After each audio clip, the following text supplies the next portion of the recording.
Been very concerned lately about China and sort of we have transferred so much money from our economy over to China by buying all those things and supporting their economy over there so they could make more and more money. They are now all over Africa, buying things and investing over there and getting those countries dependent on them. Yes, I do, but I also am just concerned that we've sort of created the economic power that China sort of has now, and they're using it, I fear, going to be using it against us eventually and against the better interests of a lot of people. Allow me to put your mind to rest. Okay, great. You shouldn't worry about that. Okay. It's very simple. And let me explain why you shouldn't worry about it. But please continue. Well,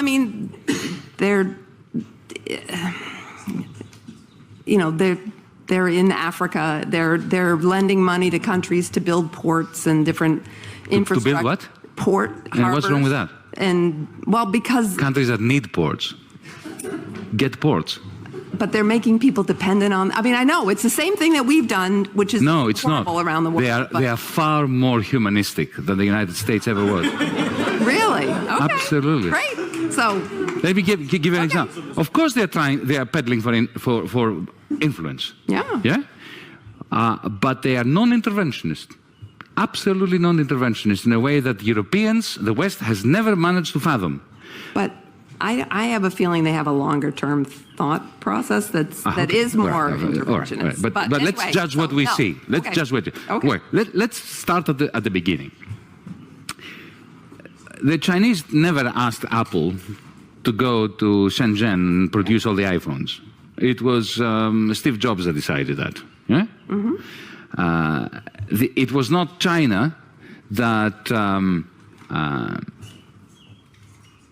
went to Washington, D.C. and demanded that they buy a third of your national debt. If they hadn't bought it, you would be in serious trouble. Mm-hmm. Okay.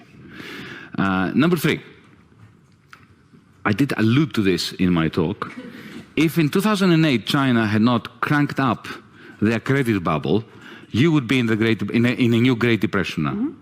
So, China, the United States, and the European Union are absolutely synergistic, and they need one another in a way that if we fail to acknowledge and to nurture,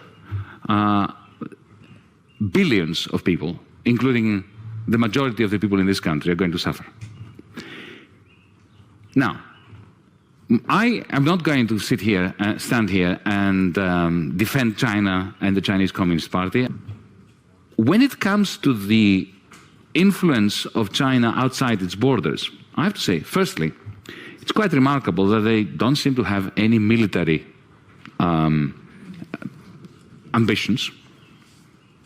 Secondly, Africa.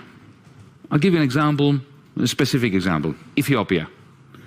2004, because I happened to be there and I have some first-hand experience of it. They went into Ethiopia. I'll tell you why they went into Ethiopia, because they suspected there was oil. Because China is a major industrial power, but it lacks primary resources. Now, instead of going into Africa with troops, colonially, destroying the country, killing people like the West has done for the last 100 years, what they did was they went to Addis Ababa and they said to the government, we would like, we can see you have problems with your infrastructure, we would like to build some new airports, upgrade your railway system, create a telephone system, and rebuild your roads. And we'll do this all for free. No strings attached. We don't want anything from you. And they did. Why did they do it? Because it's soft power.